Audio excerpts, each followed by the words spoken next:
louvado pela vida de todos vocês. Se o irmão recebe, digam amém. Amém. Muito bom estar com vocês. Atos dos Apóstolos, capítulo de número 20, verso de número 7, está escrito assim: no primeiro dia da semana, ajuntando-se os discípulos para partir o pão, Paulo, que havia de partir no dia seguinte, falava com eles e alargou a prática até meia-noite. E havia muitas luzes no cenáculo aonde estavam juntos. E estando um certo jovem por nome Eutico assentado numa janela, caiu do terceiro andar, tomado de um sono profundo que lhe sobreveio durante o extenso discurso de Paulo, e foi levantado morto. Paulo, porém, descendo, inclinou-se sobre ele e, abraçando-o, disse: não vos perturbeis, que a sua alma nele está. E subindo e partindo o pão, e ficaram não poucos consolados. E você diz amém. Amém. Olha para esse crente bonito e cheiroso que está do seu lado. Se ele não for bonito, olha pelo lado espiritual, porque cheiroso ele está. Ele não veio com qualquer perfume, veio com um árabe hoje para mananciar. Diga assim para ele: a janela não é o teu lugar. Não, mas diga como o profeta, diga: a janela não é o teu lugar. Se ele crer nisso, ele vai dar um glória do tamanho da vitória. Aleluia. Meu Deca, me ajuda. No final rola um pix.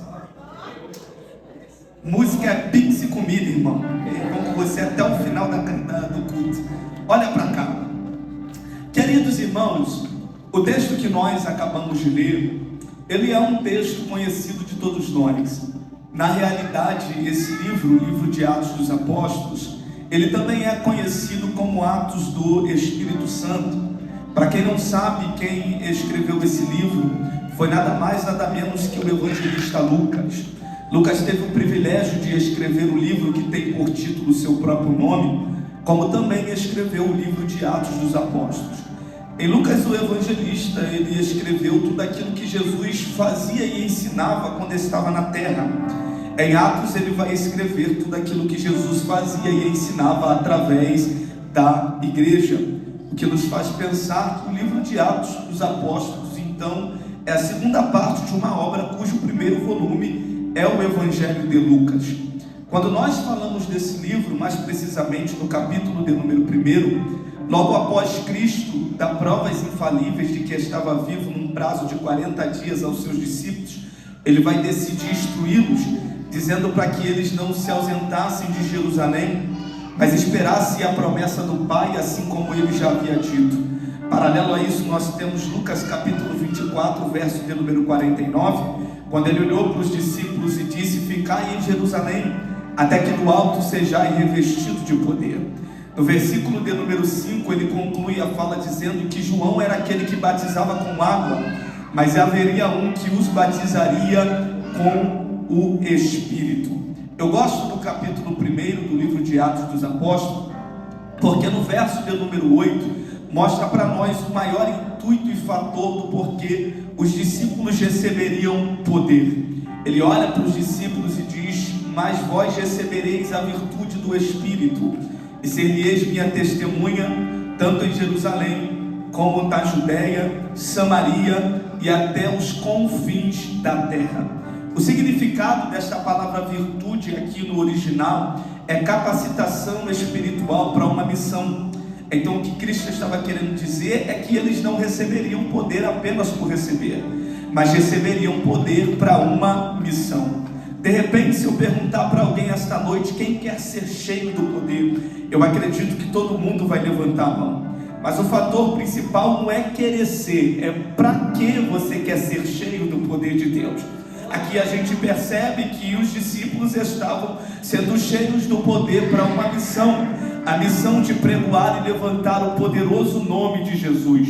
Porque na realidade a unção não é para desocupado, a unção é para quem tem uma ocupação no reino de Deus. É por isso que eles receberiam poder. No verso de número 12 está a comprovação de que ali eles não estavam em Jerusalém.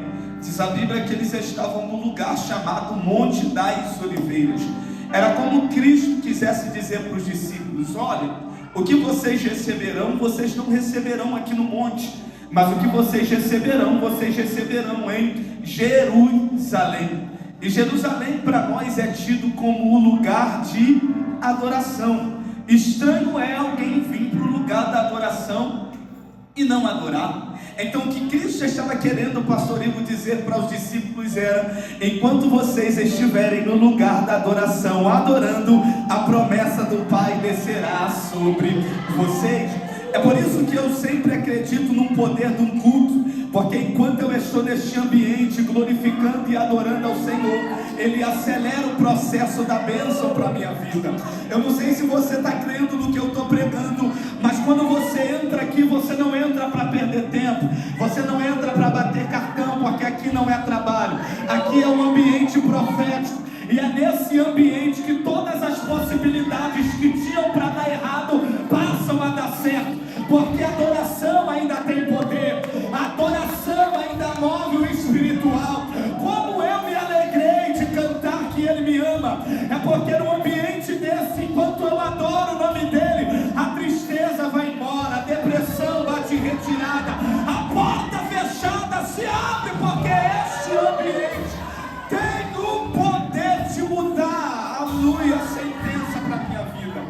Só que olhe para mim, a conversa de Deus para nós hoje não é no capítulo 1, no capítulo 2, nem também no capítulo de número 3. A conversa de Deus para a gente hoje é no capítulo de número 20. Quando eu li esse texto, a minha alma ardeu, meu coração debruçou nisso aqui, porque o verso de número 7 traz para nós um contexto muito interessante. O apóstolo Paulo está saindo de uma cidade chamada Filipos, e 5 dias depois ele vai chegar na cidade chamada Troade. Troade, que para Paulo se tornou a cidade do direcionamento. Quem é que não lembra da segunda viagem missionária do apóstolo Paulo em Atos capítulo 16, verso de número 8 e verso de número 9, quando o desejo do apóstolo Paulo era pregar a palavra na Ásia, mas diz a Bíblia que quando ele chega em Troade, ele vai ter uma visão, e a visão que ele tem é de um varão macedônio que acenava para ele e dizia: passe para cá e nos ajude. Ali o apóstolo Paulo entendeu que o desejo de Deus não era a Ásia, mas sim a Europa. A primeira coisa que eu aprendo aqui nesta palavra é que a agenda do homem de Deus nunca será regida pela terra. A agenda do homem de Deus precisa ser regida pelo céu. Por mais que o desejo de Paulo era pregar na Ásia, o desejo de Deus era para que ele fosse para a Europa. É interessante dizer que até esse momento o apóstolo Paulo ainda não tinha tido o privilégio de pregar a palavra em Troade. A primeira igreja vai ser implantada em 2 Coríntios capítulo 2, verso de número 12. Mas no capítulo de número 20, no verso de número 7, Paulo está tendo o privilégio de ficar uma semana nessa cidade. 7 dias. Quantos dias? Ele chega na segunda, fica segunda, terça, quarta, quinta, sexta, sábado, domingo. No domingo ele decide fazer um culto. E por incrível que pareça, está escrito que o culto que ele vai fazer é no primeiro dia da semana, o dia de domingo. O dia de domingo que para nós é tido como o dia do Senhor. De repente, esse título é apenas mais um título, mas esse título de dia do Senhor foi baseado biblicamente. E por que, Daniel? Porque se você ler Atos dos Apóstolos, capítulo de número 2, verso de número 1, está escrito que cumprindo-se o dia de Pentecoste. O significado da palavra Pentecoste aqui é o 50º dia, porque o Espírito vai ser derramado 50 dias após o primeiro sábado da Páscoa, mostrando para nós que o Espírito que é derramado em Atos 2 é derramado num dia de domingo. Se você ler Apocalipse capítulo de número 1, verso de número 12, está escrito que João teve visões no primeiro dia da semana. Ele disse: eu fui arrebatado no dia do Senhor. Então, não bastante o Espírito ser derramado no domingo, João também vai ter visões no domingo. E para fechar, show de bola, Marcos capítulo de número 16, verso de número 8, está escrito que no primeiro dia da semana, depois dele ter morrido na sexta, no sábado ter sido silêncio, as Marias pegaram as iguarias para poder ungir o corpo de Jesus. E a indagação era: quem nos removerá a pedra? Mas pastor Igor, está escrito que quando ela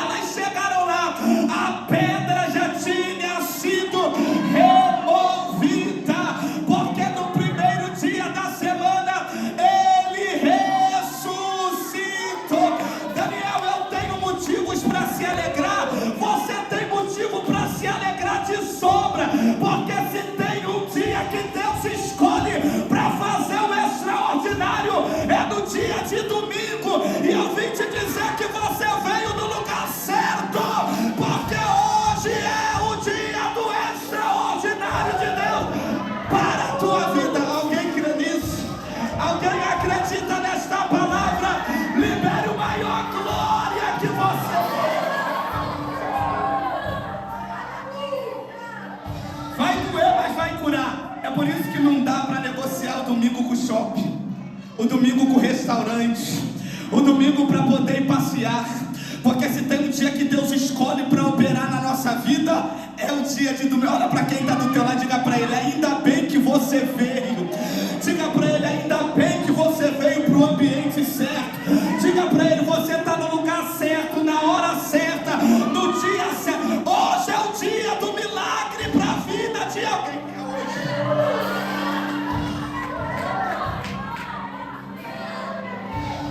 Mas melhor do que a bênção, e eu começo a pregar agora e termino, melhor do que o carro novo, melhor do que muito dinheiro na conta, é ter uma vida posicionada com o Senhor.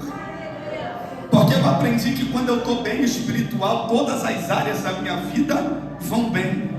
E o que adianta ter muita coisa terrena, mas você não está bem com ele? A alma pesa, o espírito fica turbado, não é?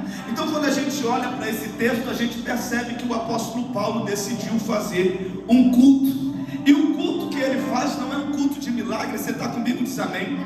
O culto que ele faz não é um culto da chave do carro. Está escrito no pastor Igor que eles se reuniram para o partir do pão. Era um culto de Santa Ceia. E Paulo tinha pressa em fazer esse culto, porque ele viajaria no outro dia. Eu vou começar a pregar agora de verdade. Então Paulo olha para os seus companheiros e diz: nós precisamos de um lugar para que esse culto seja realizado. Alguém olhou e disse: Paulo, eu achei um cenáculo que tem 3 andares. Quantos andares? Alguém olhou para Paulo e disse: Paulo, vamos fazer o culto no primeiro andar, porque no primeiro andar a logística é melhor. E eu vou te explicar isso aqui. Se você tiver o privilégio de comprar um apartamento num prédio que não tem um elevador, a primeira coisa que você vai pensar é comprar um apartamento num andar não tão alto, porque você não quer subir muita escada, e subir com compra é uma prova terrível, né, irmão? Então, se você tiver a possibilidade de comprar no primeiro ou no segundo andar, é melhor logística. Então alguém está olhando para Paulo e está dizendo: Paulo, vamos flutuar no primeiro andar. No primeiro andar é mais fácil de alguém acessar. Paulo olhou e disse: o culto não vai ser no primeiro andar. Alguém disse: então, já que não dá para ser no primeiro, vamos fazer no segundo andar, porque se não dá para ser no primeiro, faz no segundo. E Paulo está dizendo: o culto também não vai ser no segundo. O culto vai ser onde, Paulo? Vai ser na cobertura. E eu demorei para entender isso aqui, mas tem que ser espiritual para entender. Daniel, por que Paulo estava fazendo culto no terceiro andar? Porque Paulo entendeu que culto que é culto entregue para Deus tem que ser feito no nível maior, não pode ser feito no nível baixo. Olha para quem está do teu lado e pergunta para ele: tu está no primeiro andar, no segundo ou no terceiro? Diga para ele: se está no primeiro, ainda dá tempo de subir o nível. Eu estou sentindo de Deus em pregar essa palavra. Diga para ele: sobe o nível, porque quem está no primeiro andar está pensando na série, está pensando que vai comer depois do culto. Agora quem está no terceiro, ele não está nem aí para o que vai acontecer. Ele quer adorar, quer glorificar, quer celebrar e glorificar. Aleluia, aleluia. Paulo está olhando e está dizendo: o culto será no terceiro andar. Olha para mim, porque eu preciso falar algo muito espiritual agora, e eu queria muito a sua atenção. Verso de número 8 diz para nós que além desse culto ser no terceiro andar, está escrito que no ambiente que eles estão tinha muitas luzes. Só que as luzes que o texto está tratando aqui não são os spots de luz bonito que tem nessa igreja. As luzes que o texto está tratando em Atos dos Apóstolos capítulo 20, verso de número 8, são lamparinas que quem ia para o culto levava. Então a gente percebe que o ambiente é iluminado, aceso, porque quem está indo para o culto está levando a lamparina acesa. Então isso quer dizer que o culto só é aceso porque quem vai para o culto leva a lamparina acesa. Porque na realidade, quando você vem, você não pode vir para cá com a lamparina apagada. Você já parou para pensar que o culto depende muito de você? A gente que vem com essa ideia que depende do pastor, que depende do pregador, que depende do louvor que alguém vai cantar. Mas eu aprendi que o culto é individual. Quando eu olho para esse texto, eu entendo que eles não vão com a lamparina apagada para acender no culto. Eles vão com a lamparina acesa para corroborar com quem também já está indo com a lamparina acesa. Até porque, irmão, não dá para chegar aqui apagado. aqui aceso. E desculpa a minha sinceridade, não adianta você querer rolar o feed do Instagram o dia inteiro e chegar aqui e querer um ambiente aceso. Aí quem vem apagado começa a colocar defeito. É a irmã que desafinou, é o pastor que errou o português, o pregador estava lerdo demais hoje, não entendi nada que ele pregou. O problema não foi o pastor, o pregador, o músico, não foi ninguém. O problema é você que está com a lamparina apagada e está deixando de adorar para prestar atenção nos pormenores. Deus está dizendo: quem vem com a lamparina acesa não tem tempo para olhar aquilo que deu errado ou aquilo que deu certo. Quem vem aceso, ele quer adorar o poderoso nome de Jesus.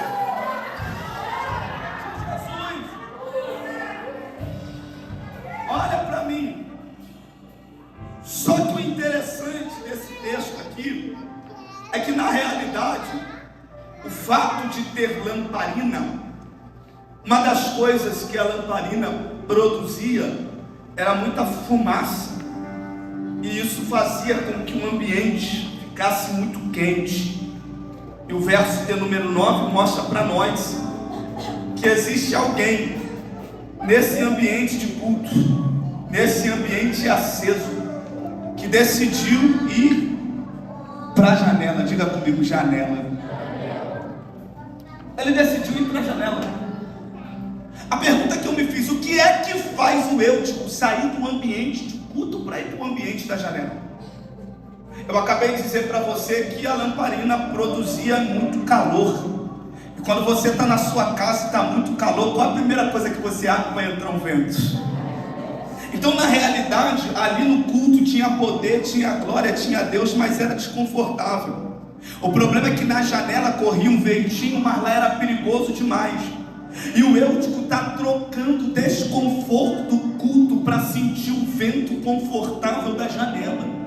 E é isso que eu vim pregar para você nesse domingo, porque você precisa tomar muito cuidado. Cuidado, Daniel, sim, porque a gente está vendo o Eutico que está do lado de dentro, mas está acessando a janela com a mente agarrada nas coisas que são do lado de fora. A janela é aquilo que te proporciona ter a matéria do lado de dentro, mas a mente fincada nas coisas do que é de fora. Eu lembro que eu tinha um pastor que dizia para mim que a janela, ela significa um muro. E ele dizia: Daniel, quem está no muro já é do diabo. Eu não vim aqui hoje entregar uma chave para você e nem milagre. Eu vim dizer para você hoje que não dá mais para estar do lado de dentro, mas está em cima do muro. Eu estou falando para você que essa igreja está no ano do recomeçar. E para a gente recomeçar bem, a gente primeiro tem que começar recomeçando no espiritual. Deus está dizendo para alguém: eu estou te dando a oportunidade neste dia de sair da janela. A gente precisa tomar cuidado com quando a gente olha para alguém do lado de dentro, e às vezes a gente se engana com o terno, com a roupa, com a gravata. E tem gente que às vezes está do lado de dentro, mas está em cima do muro. Olha para quem está do tela, diga para ele: sai da janela, hein? Diga para ele: Jesus te viu hoje, sai da janela. Diga para ele: a janela não é o teu lugar. A janela não é ambiente para quem quer viver milagre. A janela não é ambiente para quem quer romper. A janela não é ambiente para quem quer vencer. E quando eu digo romper, eu digo em todas as áreas da vida. Quer que a tua vida profissional dê certo? Saia da janela. Quer que a tua vida financeira avance? Saia da janela. Quer que o teu casamento vá para frente? Saia da janela. A janela não é o teu lugar. A janela não é o teu lugar. O teu lugar é um ambiente de culto, é um ambiente de glória. Daniel, mas o ambiente lá estava desconfortável. É melhor no desconforto com Deus do que no conforto com Satanás. Deus está dizendo: sai.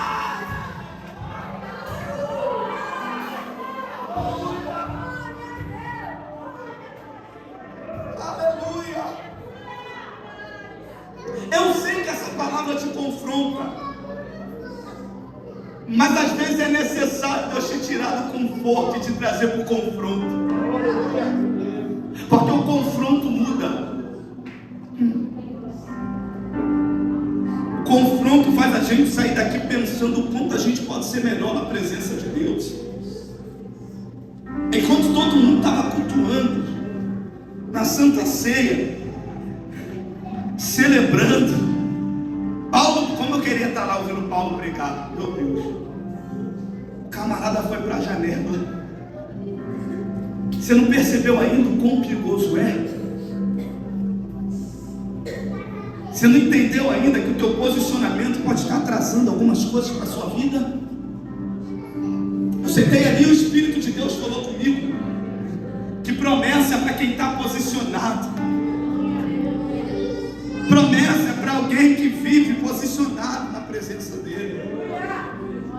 Eu sempre digo aqui, eu tenho o privilégio de ministrar que existem promessas de Deus que ficam arquivadas no céu para nós por causa do nosso posicionamento. A bênção de Deus, ela é atrelada à obediência. Conversava com um amigo esses dias e ele dizia para mim: Daniel, eu estou esperando algo de Deus faz 30 anos. Eu disse: rapaz, faz tempo, hein?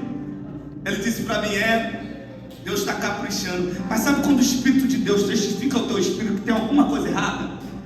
Eu disse: será que ele está caprichando mesmo ou não é o teu posicionamento que não é o mesmo quando ele te fez a promessa? Eu não vim aqui te emocionar. Eu vim aqui como profeta de Deus para dizer para você que você precisa rever os conceitos. Pare e pensa: será que o teu posicionamento de fato é o posicionamento que Deus te chamou para estar? Será que o jeito que você está na presença de Deus é o jeito que Ele se agrada que você está? Deus está dizendo para alguém aqui essa noite: eu te chamei para ter uma vida reta, santa, uma vida de retidão comigo. Não é uma vida de maquiagem onde a gente mostra para alguém que está bem, mas Deus sabe que por dentro você está mal. Eu queria muito hoje trazer uma palavra para a gente pular da cadeira, mas tem dia que não vira do lado de fora, vira do lado de dentro. Você já parou para se perguntar isso? Será que eu estou da forma que Deus quer? Será que eu estou fazendo o que Deus quer? A gente indaga muitas coisas que Deus não faz e esquece de se perguntar das coisas que nós não estamos fazendo. Só existe uma coisa que Deus não faz. Pergunta qual? A tua parte.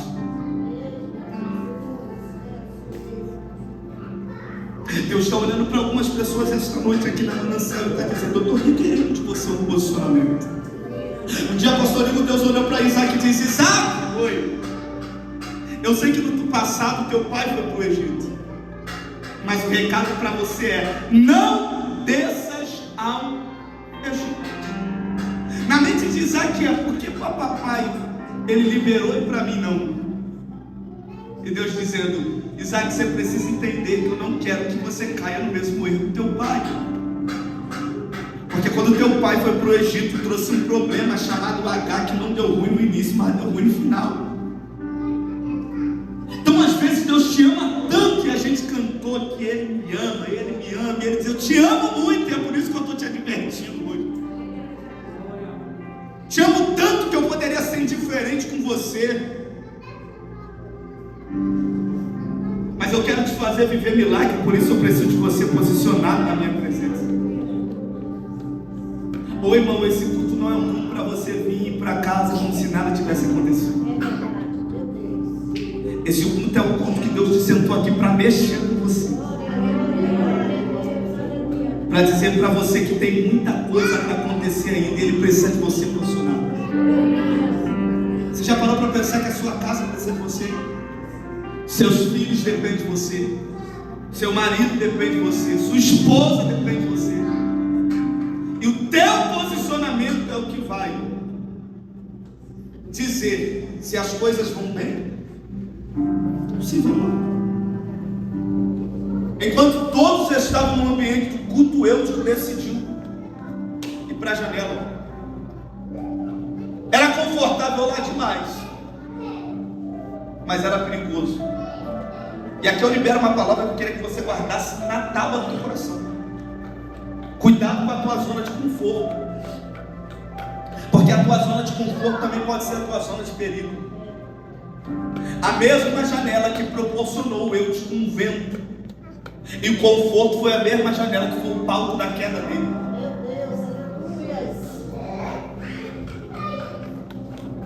O cara dormiu e caiu. Dormiu e caiu. Segunda coisa que eu quero falar, e aqui eu termino. Qual é a segunda coisa? Que o maior sono não foi o do Eudes.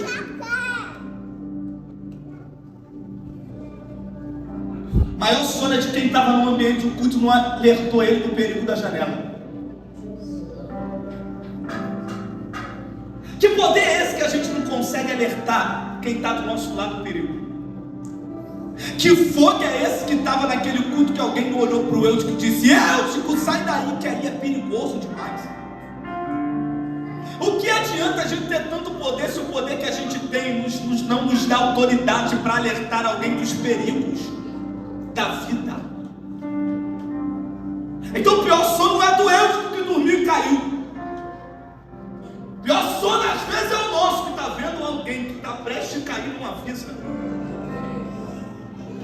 E às vezes você vem por você, para você. Às vezes você diz: não é comigo, Deus está dizendo: é com você também. Você está aí, dá uma glória para disfarçar. Eu sei que essa hora um montão de gente quer ir para a cantina e beber água. Ah, não tem? Então tu vai ouvir tudinho. O pior não foi o de Eudes. O pior sono foi de alguém que poderia ter alertado.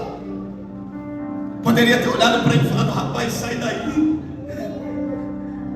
Aí é perigoso.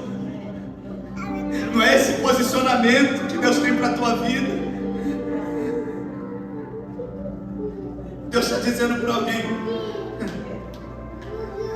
tudo que eu te dei, a unção, o poder que eu liberei sobre a tua vida, a autoridade que eu liberei sobre você, não é só para você, é para que você tenha coragem de segurar na mão de alguém e fazer com que essa pessoa não caia e não desista.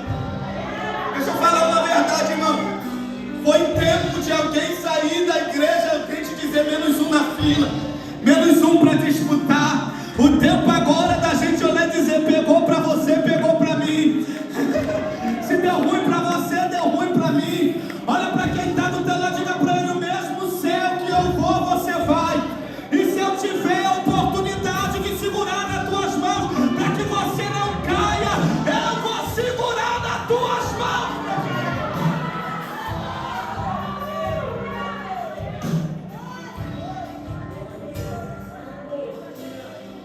Ele dormiu e ele caiu. Mas no texto não tem alguém apontando lá para baixo dizendo: caiu, olha lá, ó. Caiu. No texto não tem ninguém apontando a queda do Eutico. Mas tem um Paulo que desce para poder abraçar.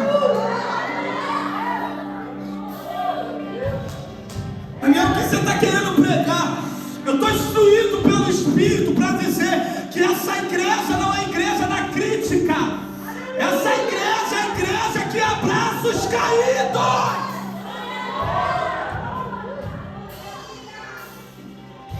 Deus te levantou para orientar alguém, para abraçar alguém, para acolher alguém com oração.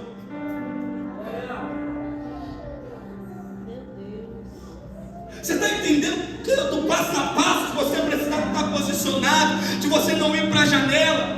Porque se você está na janela, você não pode orientar quem está lá, porque diz a Bíblia que o cego não pode guiar outro cego. Então Deus diz: eu estou requerendo mais de você, porque eu te levantei para ser uma ponte, para ser uma referência e para influenciar alguém. Oi, irmão, recebe essa palavra no teu coração nesta noite. Deus te chamou para fazer a diferença nesse tempo. Deus te chamou para ser diferente no meio dos iguais. Deus te chamou para ser diferente nessa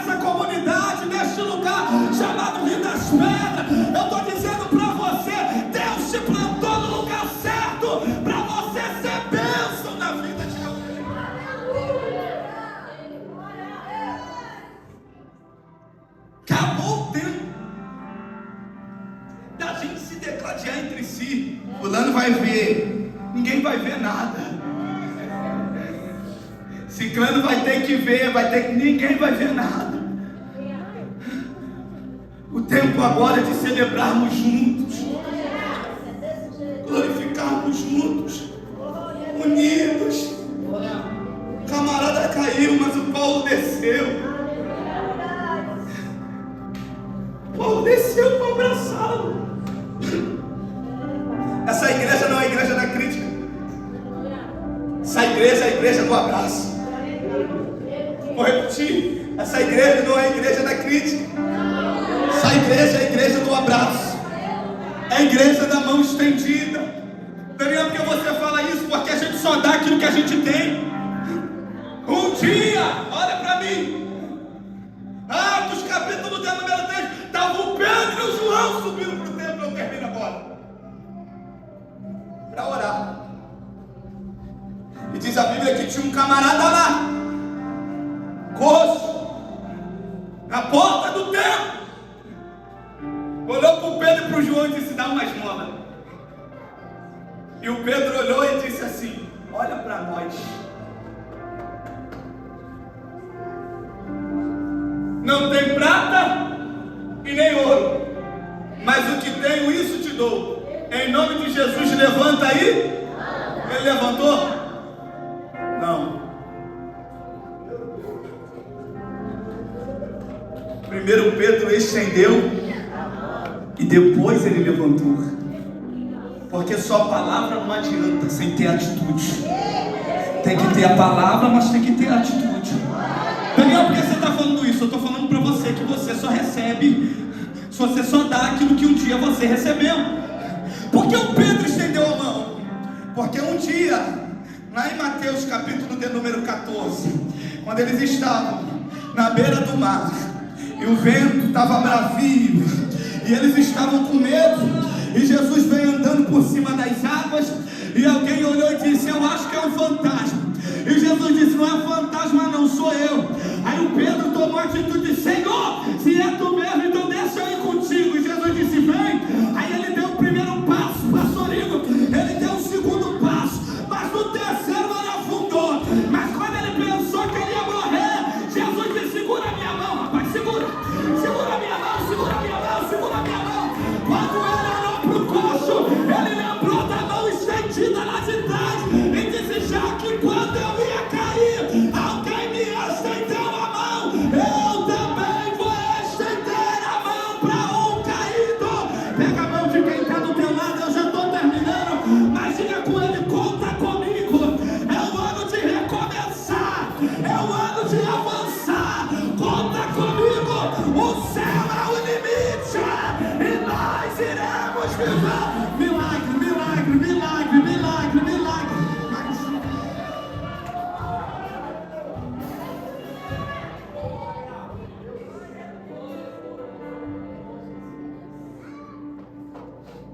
Só dá aquilo que tem. Eu queria que você saísse daqui hoje com essa palavra. Eu queria que você saísse daqui hoje refletindo nisso. Não é mais tempo da falta de posicionamento. É o tempo de estar posicionado para ajudar alguém que está fraco do teu lado. Não é tempo de estar na janela, é tempo de sair dela, do ambiente do culto. Se mantém posicionado.